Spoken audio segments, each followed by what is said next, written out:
আজকে আবার চলে আসলাম আপনাদের সামনে নতুন একটি ভিডিও নিয়ে।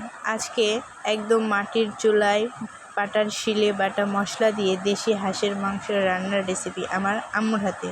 প্রথমে হাঁসটি নিয়ে জবাই করে নিয়ে এরপর হাঁসটি পরিষ্কার করে নিতে হবে। চামড়াগুলো তুলে আগুনে একটু সেঁকে হাঁসটা সুন্দরভাবে পরিষ্কার করে নিলাম। তারপরে মশলা বাটার জন্য প্রথমে গরম মশলা নিলাম, পাটায় বেটে নিয়েছি। এরপরে নিয়ে নিলাম সুন্দর করে মশলা বাটা হয়ে গেলে এরপর নিয়ে দেব জিরে দিয়ে জিরেটা বাটা হয়ে গেলে রসুন থেঁতা করে নিতে হবে। রসুনগুলো নিলাম সুন্দর করে থেঁতা করে আমাদের মশলা রেডি। মশলাগুলো রেডি করার শেষে সুন্দর করে সাইডে করে রেখে দিলাম। এরপর আগে পেঁয়াজ কুচিয়ে নিতে হবে।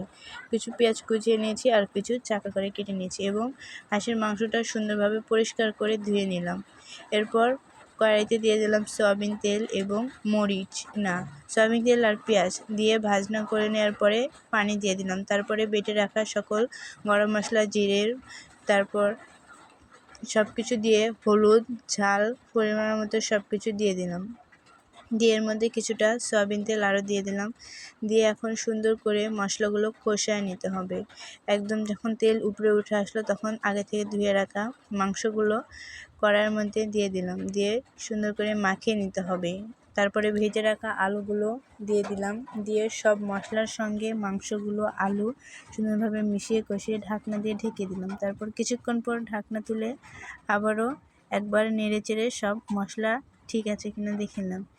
নিয়ে সব সুন্দরভাবে যখন বলক উঠে এসেছে তখন আমাদের আগে থেকে পেঁয়াজ ভেজে রেখেছিলাম, পেঁয়াজ বেরেস্তাগুলো দিয়ে দিলাম। দিয়ে রেডি হয়ে গেল আজ হাঁসের মাংসের তরকারি।